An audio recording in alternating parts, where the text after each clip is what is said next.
Here are the 50 best moves in competitive Pokemon, in my opinion of course. This video took me a while to make, so subscribe if you enjoyed at any point. To start the list, we got Kowtow Cleave. No explanation is much more necessary other than it's King Gambit's signature move, and anything King Gambit uses is instantly a threat.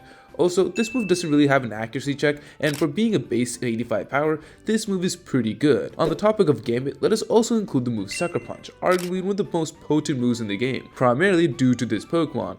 There are obviously others too, like such as Magiscars, Weavile, etc., but nothing will ever hit as hard as King Gambit's and its Supreme Overlord ability that just makes this move ridiculous. On the topic of Dark type moves, we cannot skip over Knockoff. Despite its limited distribution, there are actually some really good users that make the best of it, and anytime there is a move that can get rid of an item off another Pokemon, such as leftovers preventing further HP recovery, makes the move such a game changer, which is why people were losing their minds when our Lord and Savior Landorus lost this move in Generation 9. That's how impactful it is. Next up, we have Rapid Spin. Now, despite its limited distribution or available uses because of the perpetuant fear of Gholdengo, this is still a really useful move, most famously on Pokemon such as Great Tusk or Torkoal, especially when considering Defog's limited distribution. Granted, it's on a few Pokemon, but nevertheless, without this move, the tier would be in shambles right now. Well, I mean that until they released a watered-down Cinderace, and then it found a new niche in spamming Court Change to switch the hazards from your side to the other side. The only problem is though, too many times I found myself in situations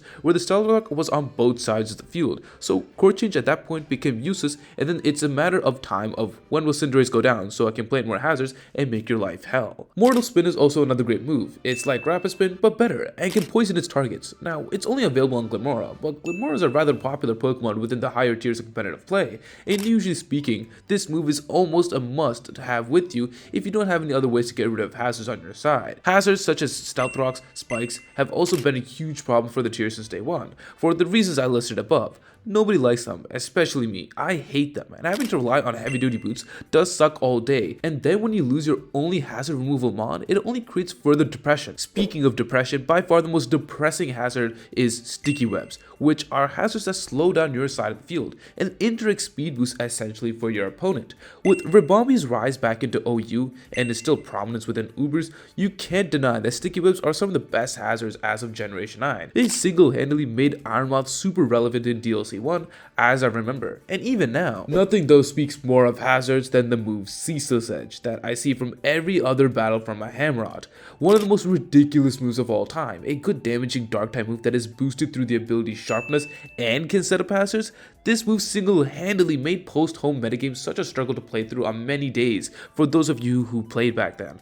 I remember seeing Ceaseless Edge Hamrod everywhere, and having to get rid of those hazards became such a pain every single time. EQ, Thunderbolt, Ice Beam, and Flamethrower. These are 4 standard competitive moves you see always around, not only because of their power, but also because they have good distribution amongst the Pokemon within a given tier, something Rapid Spin could hopefully learn one day. Regardless, these are like staple moves on every competitive team, maybe not all at once, but these are pretty standard powerful moves for any Pokemon to run. Speaking of the standard, probably the most pivotal common move that is standard are U-Turn, Flip Turn, and Volt Switch. Not only do you do damage, but then you're able to switch out into a Pokemon of your favorite for your side of the field. Chilly Reception as well to a lesser degree is another great pivot move, although only really used by Glowking and Johtonia Slowking, but nevertheless really popular for 1 Ice type moves, but 2 because Glowking and Slowking are pretty slow. The chances are you're bringing a Pokemon in safely like 99% of the time, compared to only using the other moves I mentioned earlier. Plus it's a good way for Glowking and Slowking to also slide into its recovery time in its Pokeball as it switches into another Pokemon. Recover, Rest, Morning Sun, Slack Off, and Roost are probably the 5 best recovery moves in the game right now. All 5 moves are solid ways to recover HP in a heartbeat.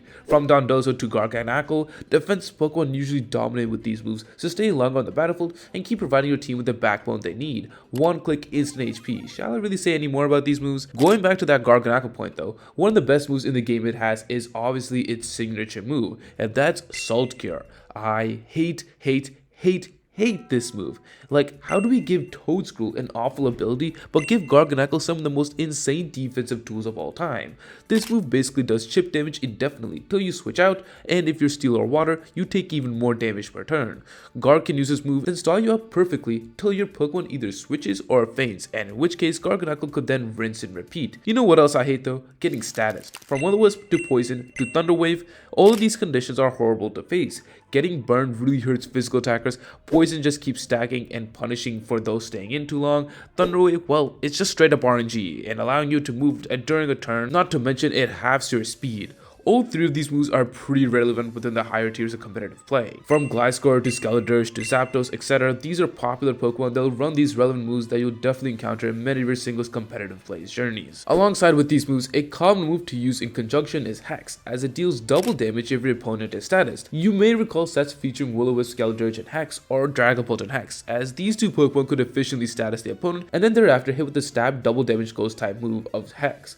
Pretty effective, really annoying, and is a real momentum stopper in certain occasions. On the topic of momentum though, there are many ways to gain momentum in battle, specifically most commonly through the set of moves such as Swords Dance, Dragon Dance, and Calm Mind. These are by far the most common ways to gain momentum in any sort of battle offensively, whether that's from Unburdened Swords Dance Hawlucha, or Commenting Hatterene, or even Dragon Dancing Roaring Moon. 99% of the time, these moves are such a competitive staples for offensive threats.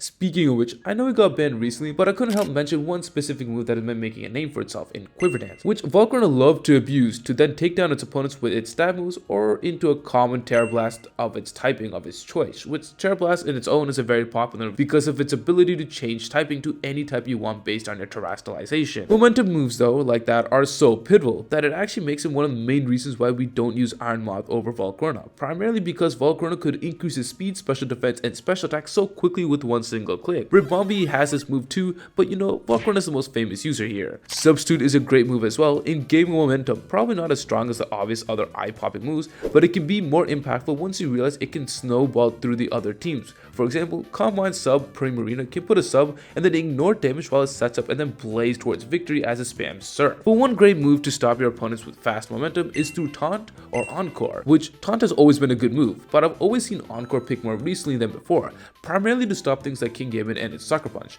Taunt makes your opponents go on the offensive end with no room to set up, while Encore makes your opponent do the same move over and over and over and over again.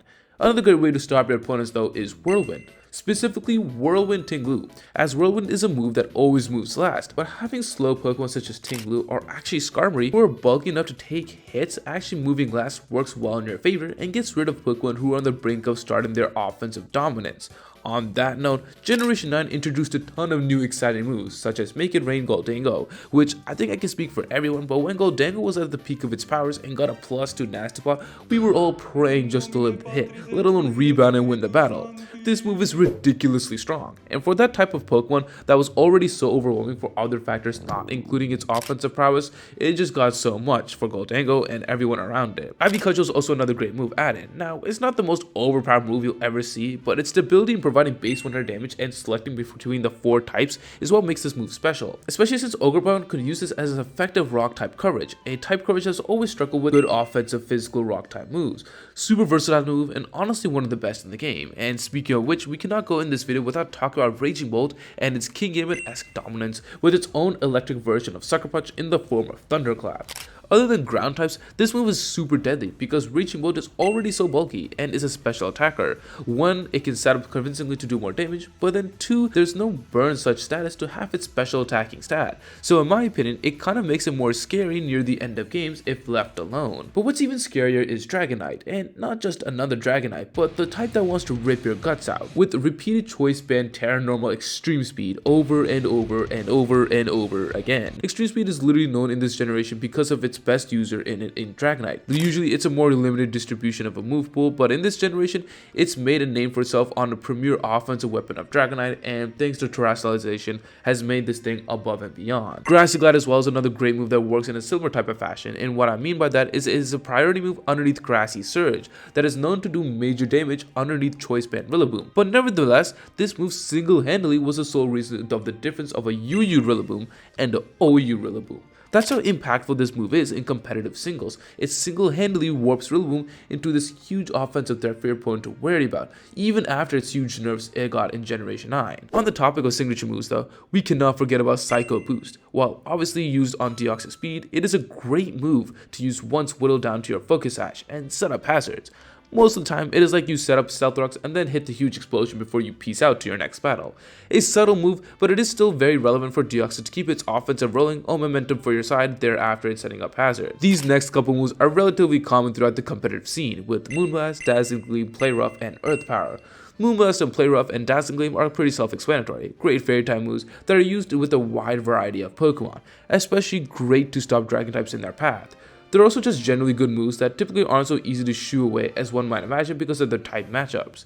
Earth Power as well is just a great ground type move, literally special type EQ, well suited for those special attackers that can use it, and Landorus actually, who have become one of the best users of it, funny enough. You ever hear the term drop the Draco? Well, that stems from the ungodly power of Draco Meteor, and if it wasn't for fairy types, this and the move Outrage would be more common than anything. I mean, that's how it was in pre-Generation 6. Anyways, Draco Meteor does hard dragon type special damage that can really do a number on the opponent if used properly, and not against fairy type Pokemon. Those occasional misses can be devastating, but never stops us from saying, drop that Draco. We cannot complete this list without talking about the obvious, and I know you guys were getting ready to spam it in the comment section, and that being the move Protect. Without this move, competitive Pokemon will never be where it is today. It is an integral and healthy move that helps any type of Pokemon from attacks, helping set up, and offers health recovery and more. From offensive Pokemon such as Blaziken, to utility Pokemon such as Gliscor, to even more defensive Pokemon such as Garganacl, Protect is used across Pokemon for various strategies, barring you don't just use this move and allow your opponent to set up, because if you do that, you quite literally threw the game away. The last move to mention within this list has to be Low Kick. Low Kick is great in getting rid of heavy Pokemon, such as Dondozo, or even Tinglu, etc.